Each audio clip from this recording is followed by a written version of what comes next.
Alors, c'est un peu comme pendant ce fameux temps de pandémie. Alors, ce n'était pas prévu. Et il va y avoir beaucoup d'imprévus comme ça. Je ne sais pas si c'est de ça que le pasteur va, va vous parler. Alléluia, c'est bon. Mais il faut être prêt à se tourner rapidement dans les temps que nous vivons. Essayez d'imaginer que le Seigneur vient frapper à votre porte ce matin. Là. Et c'est ça qu'il va faire. C'est ça qu'il va faire. Alors, on va reprendre le chant qu'on vient de faire. Je sais que tu es là. Et il est vraiment là. Confesse-le. Confesse-le quand tu chantes. Que ce ne soit pas juste un chant, mais que ce soit aussi une prière, une proclamation, une déclaration qu'on fait ensemble. Je sais que tu es là, Père fidèle. On chante ensemble. Je sais que tu es là, Père fidèle. Je sais que tu es là. Je sais que tu es là, Père fidèle. Je sais que tu es là. Mon âme te bénit. Mon âme te bénit. Mon âme te bénit. Mon âme te bénit. Car je sais que tu es là. Mon âme te bénit. Mon âme te bénit. Mon âme te bénit. Car je sais que tu es là.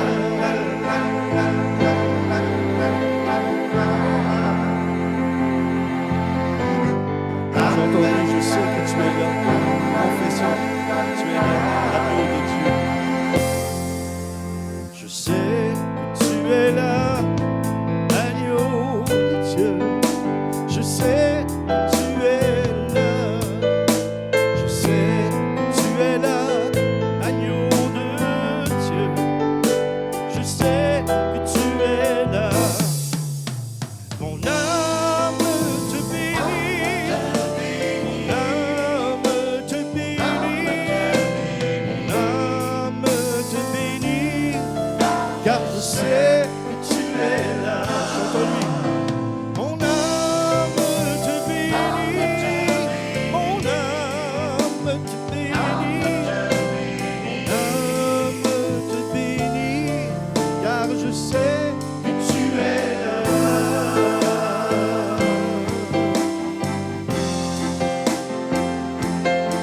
Tu es là.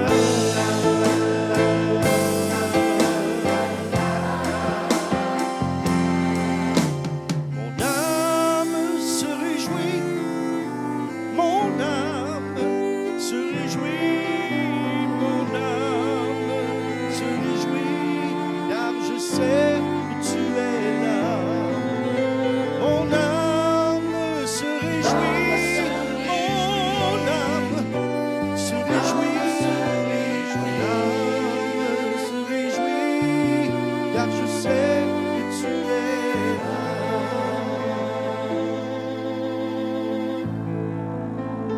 Invitons-le. Je sais que tu es là, Saint-Esprit. Proclamons-le. Je sais que tu es là. Oui, tu es là, Seigneur.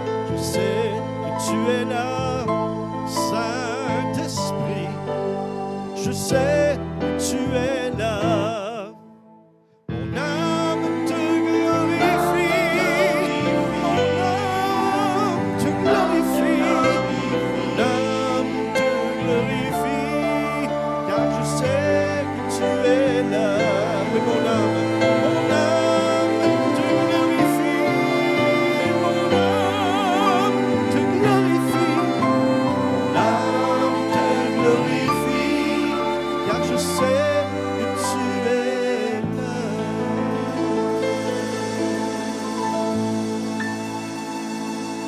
Merci Alléluia. beaucoup, Daniel. Là. Gloire à Dieu. Amen. C'est tellement un beau chant, là. Béni soit Dieu.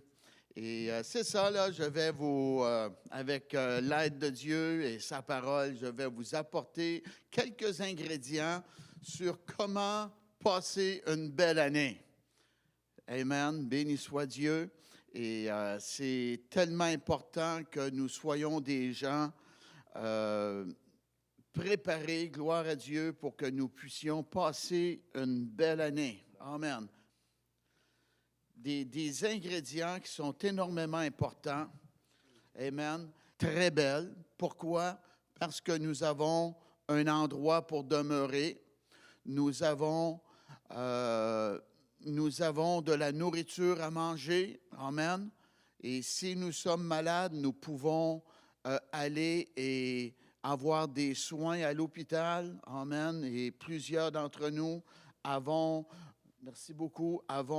un automobile et si elle brise, on peut aller au garage, la faire réparer. J'ai voyagé dans des pays vraiment difficiles à vivre dedans. Je ne veux pas les nommer, là. Et bien qu'on est dérangé par qu'est-ce qu'il se passe avec le virus et les variants, oui, ça nous agresse, ça nous enlève parfois le sourire dans notre vie, ça brime notre liberté, mais on a de quoi quand même être très reconnaissant envers Dieu à cause du pays dans lequel nous vivons et cette belle province de Québec et tous les bienfaits que nous avons. Amen. Aujourd'hui, bien, on a commencé un peu en retard parce que nous avons un bâtiment et notre bâtiment a eu difficulté avec le chauffage. On a mis un petit peu de temps après. Qu'est-ce que je suis après à vous dire? Je suis après à vous dire que nous sommes bénis et pas avoir eu de bâtisse, on n'aura pas eu cela et je ne prêcherai pas dehors non plus. OK? Fait qu'il y a des inconvénients avec parfois des choses que nous possédons dans notre vie. On n'est pas encore rendu au ciel et il faut faire attention à ne pas se faire voler notre joie, notre paix pour certaines choses qui est incomparable à la beauté où ce que nous en allons. Amen. Et qu'est-ce que je veux vous enseigner aujourd'hui? Quelques ingrédients, et je ne serai pas long avec la parole. Il est très important que nous ayons un très bon moral. OK? La parole de Dieu nous enseigne dans le livre de Romains. Romains, le 12e chapitre. Romains, le 12e chapitre. Il nous est dit, « Ne vous conformez pas au siècle présent, mais soyez transformés par le renouvellement de l'intelligence, afin que vous discerniez quelle est la volonté de Dieu, ce qui est bon, agréable et parfait. » OK? Bien qu'on est agressé de différentes façons à cause du virus qu'ils sont après combattre, OK? Il y a de quoi qu'il faut garder, même si ça fait près de 2 ans qu'on est oppressé, agressé avec cela. Il faut garder un très bon moral malgré tout. OK? La parole de Dieu nous parle. Je tourne vers Dieu mes regards. D'où me viendra le secours? Le secours me vient de l'Éternel qui a fait les cieux et la terre. Il y avait un homme, un prophète, un homme de Dieu. Oh, sa vie n'était pas facile. Il s'est retrouvé dans une citerne parce qu'il prophétisait, il donnait la parole de Dieu. C'était pas facile vraiment, là. OK? Et il a vu qu'est-ce que l'ennemi avait fait dans sa nation. Et cet homme-là était attristé, vraiment abattu à l'intérieur de lui, mais il a regardé plus haut que qu'est-ce qu'il pouvait voir dans le naturel. Et la Bible elle nous dit dans le livre des Lamentations, le 3e chapitre, commençant écoutez bien, je commence au verset 18.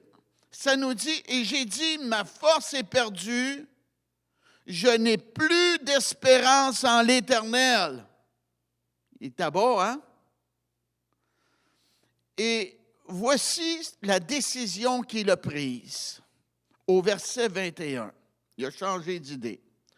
Voici ce que je veux repasser à mon cœur, ce qui me donnera de l'espérance.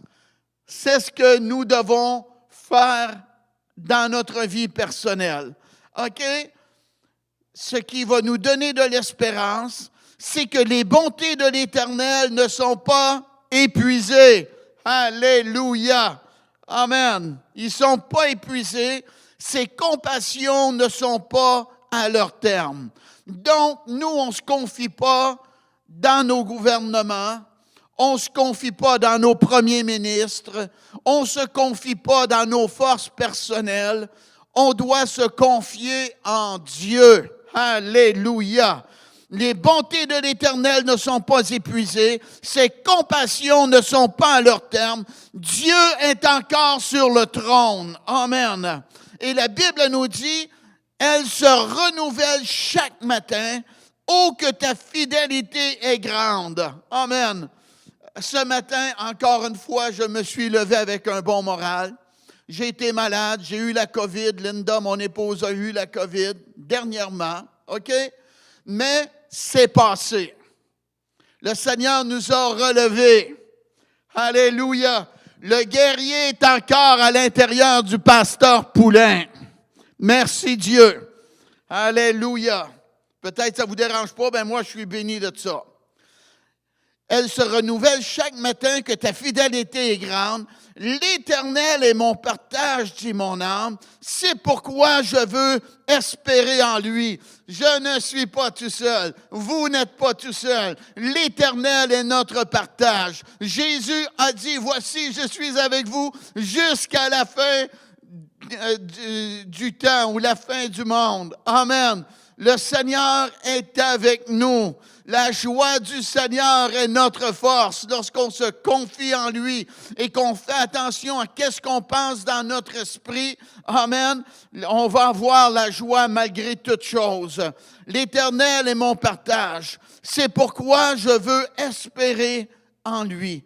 L'Éternel a de la bonté pour qui espère en lui. Amen. David a eu de l'adversité. Il est arrivé chez lui et la maison avait passé au feu et ceux de ses amis qui combattaient avec lui et les femmes et les enfants étaient partis et ses amis parlaient de la lapider, mais ce qu'il a fait, la parole de Dieu nous dit qu'il a repris courage en s'appuyant sur l'Éternel, son Dieu, et Dieu l'a relevé et il est parti avec plus que qu'est-ce qu'il avait. Amen. Dieu nous promet le double pour nos troubles. Alléluia! Merci Dieu. L'Éternel a de la bonté pour qui espère en lui, pour l'âme qui le cherche. Regardez, il est bon d'attendre en silence le secours de l'Éternel. Amen. Donc, ça ne nous donne rien, OK, de critiquer, de chialer, de se plaindre. Amen. Ça fait du bien à la chair, là, mais faut faire attention à qu'est-ce qu'on pense et qu'est-ce qu'on dit également. Amen. Donc, pour passer une belle année 2022, il faut savoir sur quoi méditer, quoi penser. La parole nous parle dans le livre de Josué, le premier chapitre, là. Amen. Et le verset 8, ça nous dit que ce livre de la loi ne s'éloigne point de ta bouche. Médite-le jour et nuit pour agir fidèlement selon tout ce qui est écrit. Car c'est alors que tu auras du succès dans tes entreprises. Le succès est encore possible pour votre vie. Je sais pas, mais il semble qu'il y a la touche de Dieu là-dessus, là. Le succès est encore possible pour votre vie. Car c'est alors que tu auras du succès dans tes entreprises. C'est alors que tu réussiras. Amen. Notre succès vient de Dieu. Quand on fait sa volonté et qu'on marche avec lui, amen, et qu'on est obéissant à sa parole, naturellement, on a des efforts à faire et que nous faisons nos efforts, qu'on prend nos responsabilités, il va y avoir la bénédiction de Dieu qui va nous accompagner. Il faut faire qu'est-ce que Dieu nous a appelés à faire. Laissez-moi vous dire, il y a tellement de personnes qui, je crois, ne font même pas la volonté parfaite de Dieu pour leur vie. Ils vont travailler, ils pensent à la fin de semaine, il leur reste encore 3 jours, ils vivent pour la fin de semaine. Après, bien, il reste 2-3 semaines avant les vacances, et là, ils pensent à cela. OK? Mais quand on est dans notre appel, on va avoir de la joie. Écoutez bien ça. Ça va même être parfois difficile d'aller en vacances parce qu'on est trop passionné dans ce qu'on fait. Amen. Ça, c'est mon style pour moi, là. Béni soit notre Dieu. OK, fait qu'il faut savoir penser à de bonnes choses et également, faut également recevoir qu'est-ce que Dieu nous a appelés à vivre. Amen. Jésus a dit dans Actes, le 1er chapitre, et le verset 4, « Comme il se trouvait avec eux, il leur recommanda de ne pas s'éloigner de Jérusalem, mais d'attendre ce que le Père avait promis, ce que je vous ai annoncé, leur dit-il. » OK? Donc, les disciples ne devaient pas s'en aller évangéliser de par le monde avant d'avoir reçu l'immersion, le baptême dans le Saint-Esprit. Et c'est encore ça de nos jours. OK? Acte 1er chapitre et le verset 8. « Mais vous recevrez une puissance, le Saint-Esprit survenant sur vous, et vous serez mes témoins à Jérusalem, dans toute la Judée, dans la Samarie et jusqu'aux extrémités de la terre. » Donc, on pense à de bonnes choses, mais pour être capable de vivre à travers l'adversité, il est très important que nous soyons pas juste remplis du Saint-Esprit, mais que nous en soyons baptisés, immergés dans le Saint-Esprit. Amen. Jésus a dit, si quelqu'un a soif, qu'il vienne à moi et qu'il boive, et des fleuves d'eau vive vont jaillir de son sein jusque dans la vie éternelle. Amen. Il faut être fort intérieurement. Et quand on est baptisé du Saint-Esprit, on a cette force-là à l'intérieur de nous qui nous différencie d'avec les autres personnes. Parfois, il y a beaucoup de gens qui vont être découragés, mais toi, tu vas avoir la grâce de Dieu, tu vas être fortifié dans ton homme intérieur, dans ta femme intérieure, parce que tu n'es pas vide, tu es baptisé, tu es immergé dans le Saint-Esprit, gloire à Dieu. Tu vas avoir une motivation à l'intérieur de toi-même. Amen. Moi, je dis que tu es tout le temps mieux à avoir plus d'essence dans ton réservoir qu'à manquer. Amen. Moi, j'étais avec un de mes amis et j'ai manqué d'essence à la sortie 55 à l'Ange Gardien. On était juste nous deux et c'était ma voiture. C'était, disons, pas une belle expérience. Sinon, je peux vous la partager. J'étais le chauffeur, c'était ma voiture, donc j'étais après le volant et mon ami poussait la voiture. Laissez-moi vous dire, ça allait vraiment moins vite, là. Et je l'ai aidé. OK? Et spirituellement, c'est la même chose. Il ne faut pas manquer de force. Il ne faut pas manquer d'essence. Il ne faut pas manquer de puissance. Amen. Sinon, ça va moins vite et c'est très désagréable. Et gloire à Dieu, c'est ça qu'il ne faut pas que nous vivions. Amen. De quoi de désagréable, manquer de la puissance dans notre vie pour servir notre Dieu. Maintenant, voici la recette de Dieu. Encore une fois, dans le livre de Éphésiens, Éphésiens, le 6e chapitre. Amen. Éphésiens 6. Éphésiens 6. Ne manquez pas ça. J'ai des choses à vous dire. Ce ne sera pas long, là. Éphésiens 6, commençons au verset 10. Au reste, fortifiez-vous dans le Seigneur et par sa force toute puissante. OK? Il va falloir dans notre vie qu'on se parle.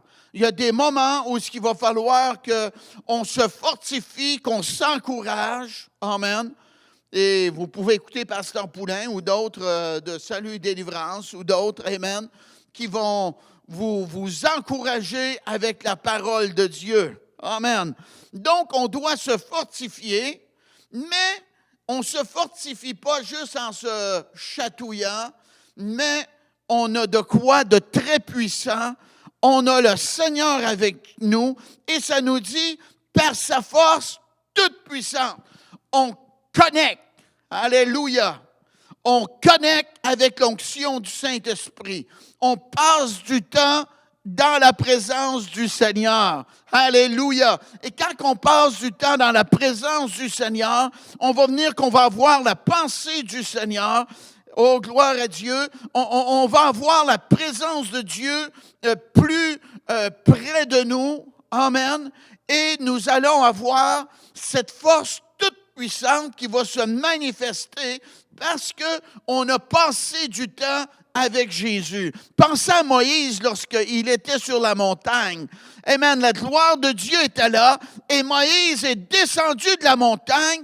Il parlait avec les gens et les gens ont remarqué que son visage rayonnait. Amen.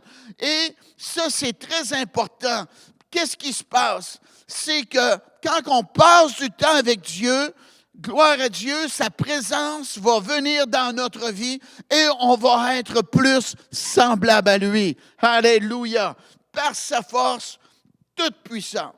OK. Maintenant, pour affronter l'année 2022, aussi, qu'est-ce que nous devons faire? Dieu dit, je recommence au verset 10, « Au reste, fortifiez-vous dans le Seigneur et par sa force toute puissante, revêtez-vous de toutes les armes de Dieu afin de pouvoir tenir ferme contre les ruses du diable. » Je continue. « Car nous n'avons pas à lutter contre la chair et le sang, mais contre les dominations, contre les autorités, contre les princes de ce monde de ténèbres, contre les esprits méchants dans les lieux célestes. » Ce que je suis après vous dire et qu'est-ce qui sort de la parole de Dieu, c'est que souvent, l'adversité que nous avons dans notre vie est une adversité qui ne vient pas de Dieu, c'est pas Dieu. Ce sont des mauvais esprits qui nous combattent et qui nous résistent. Donc, on ne doit pas penser que notre adversaire, c'est telle personne ou une autre personne. C'est vrai que le diable est capable de passer à travers bien des gens pour nous causer de l'adversité, nous décevoir, mais en arrière de ces gens-là, c'est la présence de mauvais esprits. Car nous n'avons pas à lutter contre la chair et le sang, mais contre les dominations, contre les autorités, contre les princes de ce monde de ténèbres, contre les esprits méchants dans les lieux célestes. Écoutez-moi bien là. Là, on sait qu'il y a un virus dans ce monde. Habituellement, je ne parle pas de ça dans mes réunions, OK? Mais là, je me sens dans l'obligation de vous en parler. Et par la grâce de Dieu, la semaine prochaine, je ne vous reviendrai pas à ce sujet, OK? Aujourd'hui, c'est exceptionnel. On sait qu'il y a un virus, disons, depuis le mois de mars ou même à 2019, OK, et au mois de mars 2020, il y a eu un virus qui a été découvert et moi, j'ai annulé un voyage missionnaire en République centrafricaine suite à cela. OK, on sait que c'est un virus. Mais là, qu'est-ce qui est arrivé? C'est devenu un combat spirituel. Le virus a ouvert la porte à un combat spirituel. Vous m'avez bien compris. OK? Maintenant, moi, je ne veux pas me chicaner avec personne. J'avertis mes anciens l'autre fois que je ne voulais pas avoir de froid ou d'argumentation ou de quoi entre eux. Et j'ai rencontré d'autres personnes la semaine passée et je leur ai dit comme la même chose. Je ne veux pas que la question du virus devienne un malaise, une inconfortabilité entre moi et les gens. Bon, il y a des gens qui se questionnent puisque l'Église est fermée par le gouvernement québécois au moins jusqu'au 17 janvier. Et je me suis assis avec mes anciens. Et il y a des gens qui se questionnent avec les vaccinés et les non-vaccinés. OK? La décision avec mes anciens a été que nous allons œuvrer avec la liberté que le gouvernement nous donne face aux vaccinés et non-vaccinés. OK? Monsieur Trudeau, notre premier ministre du Canada, là, c'est à écouter, là. OK? Monsieur Justin Trudeau, notre premier ministre du Canada, est un homme qui est contre la discrimination, apparemment. C'est ce que j'ai appris en écoutant. OK? Et ce qu'il a fait, il a donné des bienfaits comme du mariage pour la communauté LGBTQ. OK?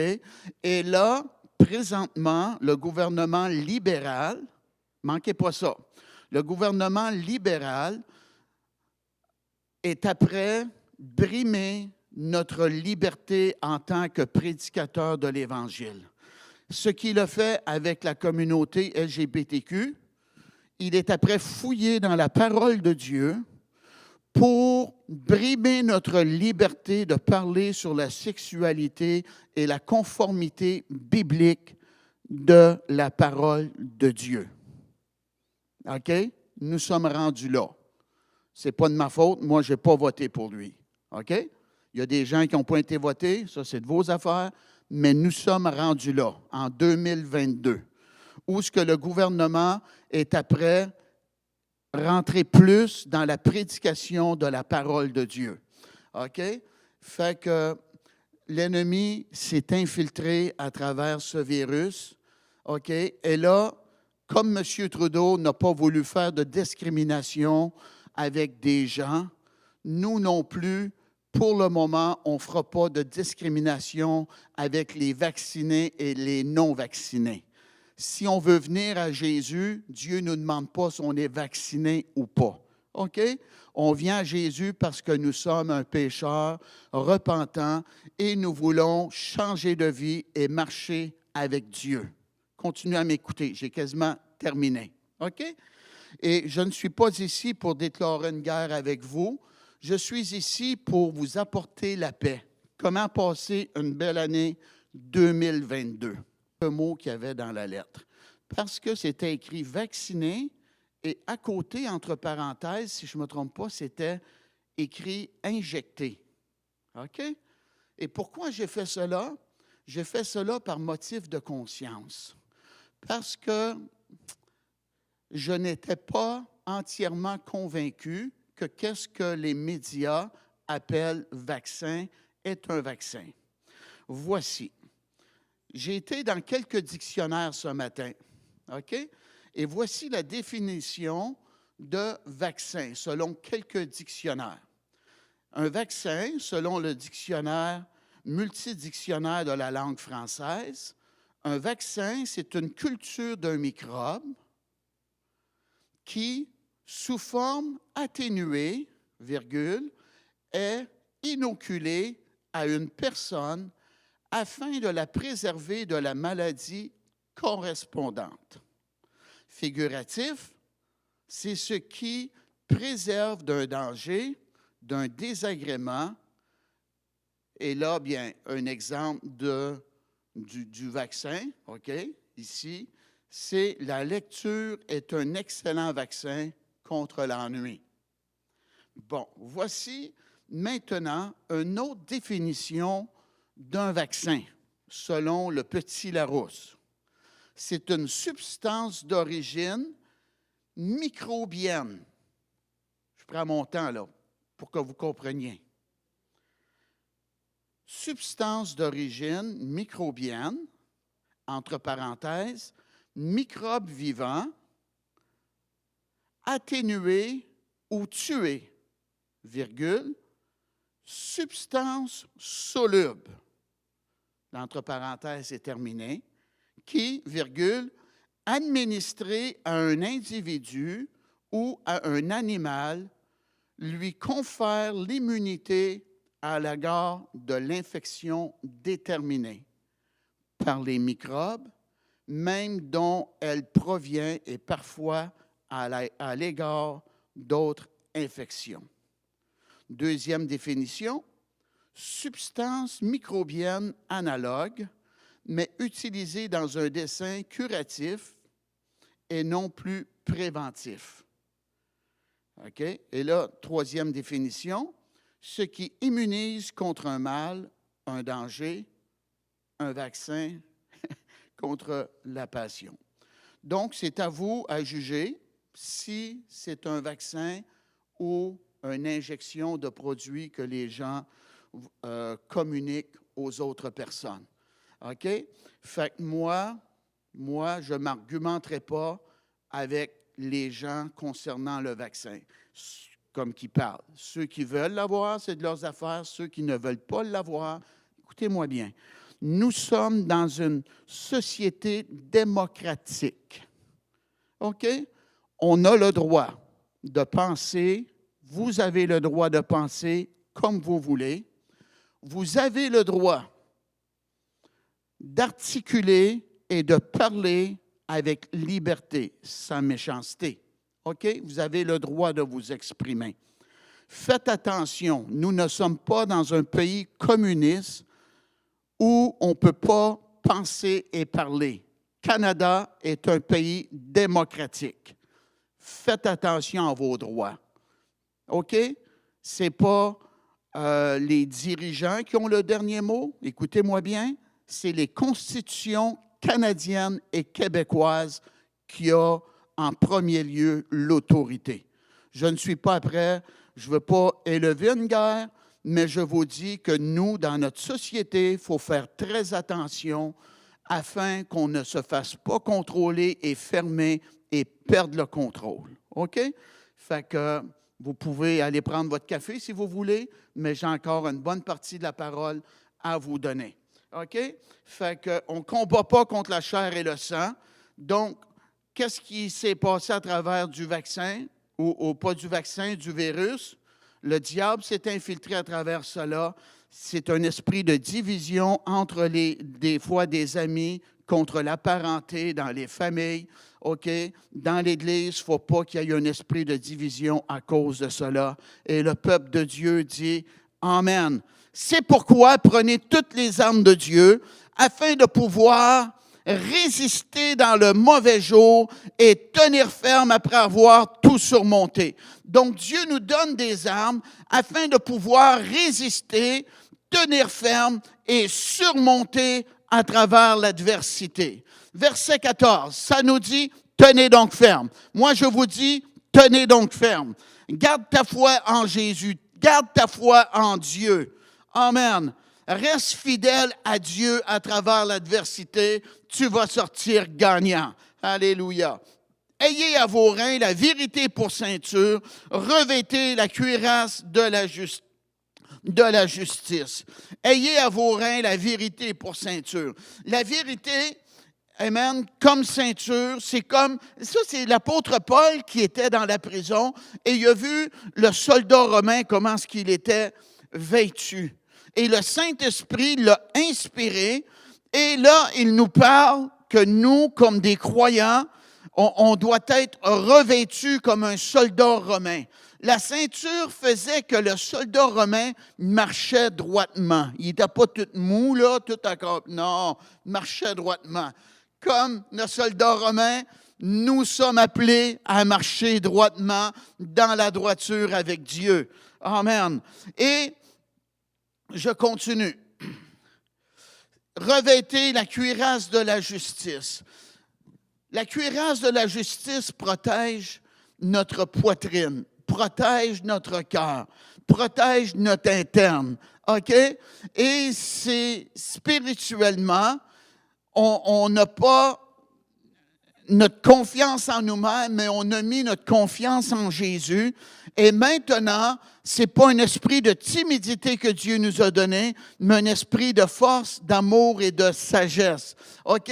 Donc, on s'approche de Dieu pas par nos mérites, mais à cause de la justice que Jésus nous a donnée. Alléluia. Et la justice que Dieu nous a donnée, c'est une protection contre la condamnation, contre la culpabilité. Amen. Et ça fait qu'on se sent bien à l'intérieur de nous-mêmes. Merci Dieu. Et la parole de Dieu nous parle de mettre pour chaussure à vos pieds le zèle que donne l'Évangile de paix. Nous, les croyants, on devrait être même plus libre de parler de Jésus que les gens parlent du virus. OK? On est appelé à ne pas parler du virus, à ne pas parler de nos gouvernements. On a le droit d'avertir, par exemple. Et même la Bible, elle nous dit de se défendre avec douceur. Fait que c'est ce que moi, j'ai apporté comme idée. Fait que, qu'est-ce qui se produit? On doit être prêt à parler de l'amour de Dieu aux gens. Avoir un zèle à nos pieds pour les âmes qui sont perdues. L'apôtre Paul a dit, l'amour de Christ nous presse. Amen. Et ça nous dit aussi, prenez par-dessus tout cela le bouclier de la foi. Amen. Quand le diable vient nous accuser, nous condamner avec la maladie, avec des oppressions, on prend le bouclier de la foi et on lui résiste. On se place derrière la foi que Dieu nous a donnée. Ce bouclier-là, afin de pouvoir résister, et la Bible elle nous dit, éteindre les fraises enflammées du malin. Dans le temps de la Bible, qu'est-ce qu'il faisait? Il prenait des flèches, puis il mettait le feu après, puis là, il lançait les flèches, puis il mettait des feux comme cela. OK? Et nous, ça nous prend le bouclier de la foi pour être capable d'éteindre les flèches de feu, d'angoisse, de dépression, de maladie, de découragement, de vision noire, d'oppression, amen, de dépendance. Ça nous prend le bouclier de la foi pour résister au diable. Et verset 17, prenez aussi le casque du salut et l'épée de l'esprit qui est la parole de Dieu. Le casque du salut, on doit protéger nos pensées avec qu'est-ce que nous pensons. Ça, c'est très important. Laissez-moi vous dire, mon beau-frère qui a été, un de mes beaux-frères qui a été un de mes pasteurs, il y a plusieurs années, il avait parlé de cela. Il avait dit, on ne peut pas empêcher les oiseaux de voler au-dessus de notre tête, mais on peut les empêcher de faire leur nid dans nos cheveux. Et nous devons protéger ce qui rentre dans notre esprit, pas conserver notre esprit sur des choses mauvaises, mais sur des bonnes choses. Et quand le diable vient, c'est de prendre la parole de Dieu et faire comme Jésus a fait. Il est écrit, il est écrit, il est écrit, avec la parole de Dieu qui est l'épée de l'esprit. Et là, bien, mon épouse Linda va venir, ça ne sera pas long, elle va vous parler de qu'est-ce que nous commençons demain jusqu'au 31 janvier, OK? Et verset 18, ça nous dit, « Faites en tout temps par l'Esprit toutes sortes de prières et de supplications. » Donc, qu'est-ce qu'on fait? On s'approche de Dieu et on prie Dieu, on lui demande son aide, on lui demande son secours, amen, on lui demande sa protection, béni soit Dieu. Et quand on prie par l'Esprit, ça veut dire qu'on ne prie plus de nos propres forces, mais là, on prie inspiré par le Saint-Esprit. Et c'est pareil comme quand quelqu'un va à la chasse à l'orignal. Il ne rentre pas dans le bois, et là, commence à tirer partout, voulant tuer l'orignal. Non, qu'est-ce qu'il fait? Il va dans le bois, il est à la chasse, et là, il voit l'orignal, il mire dessus et tire sur l'orignal, et il abat l'orignal. Et c'est comme cela, prier par l'Esprit. La Bible nous dit qu'on ne sait pas quoi demander par nous-mêmes. Dans le livre de Romains, c'est ça que ça nous dit. Mais que l'Esprit, lui, connaît les besoins des gens et il intercède en faveur OK? Donc, quand on prie par le Saint-Esprit, Dieu connaît les besoins des gens, il connaît pourquoi nous devons prier. Et Dieu, qu'est-ce qu'il fait? Il nous inspire par le Saint-Esprit et on prie dans cette direction-là et Dieu intervient. Et j'ai un témoignage là-dessus. Je suis allé dans un pays énormément pauvre. C'était vraiment pas facile de vivre dans ce pays-là de la manière que cette nation-là vive. Et je suis revenu de mon voyage missionnaire et j'ai été malade. Et je suis allé à l'hôpital et là, ils m'ont confiné tout seul dans ma chambre à l'hôpital. Et qu'est-ce qu'il s'est produit? Ils m'ont traité et ils m'ont relâché après quelques jours. Mais je ne savais pas, je suis allergique à la pénicilline. Et ils m'ont traité avec la pénicilline. Et j'étais couché chez moi et qu'est-ce qu'il s'est produit? Je me suis réveillé et ça me démangeait les bras. Tellement je me suis levé et avec mon épouse, une super épouse que j'ai là, hein? Amen. Elle est venue avec moi et je suis allé à l'hôpital et ils m'ont injecté pour enlever cette douleur-là que j'avais. Mais qu'est-ce qui s'est produit? C'est que Dieu a réveillé notre frère Luc Gingras, cet évangéliste québécois-là. Et Dieu lui a dit, puis il réveille son épouse Nathalie, puis il dit, « Le Seigneur veut qu'on prie pour Daniel. » Ils ont prié pour moi et cette même journée-là, on se voit. Et Luc me demande et dit, « Qu'est-ce qui t'est arrivé, toi, la nuit passée? Le Seigneur m'a réveillé pour qu'on prie pour toi. » Amen. Voyez-vous, il a prié par l'Esprit. La Bible elle nous dit, « Faites par tout temps, par l'Esprit, des prières. » C'est une prière efficace quand on prie par l'Esprit. Merci d'avoir été à l'écoute. J'ai été plus long que je prévoyais. Je vous aime. J'aime tout le monde en passant. J'aime tout le monde. J'aime nos premiers ministres, OK? Mais j'ai le droit d'être en désaccord avec certaines choses. Et parce qu'on est dans un pays démocratique, j'ai le droit à mes idées et j'ai le droit à mon comportement sans méchanceté. Et vous avez des droits pareils comme moi également. Linda va venir vous parler.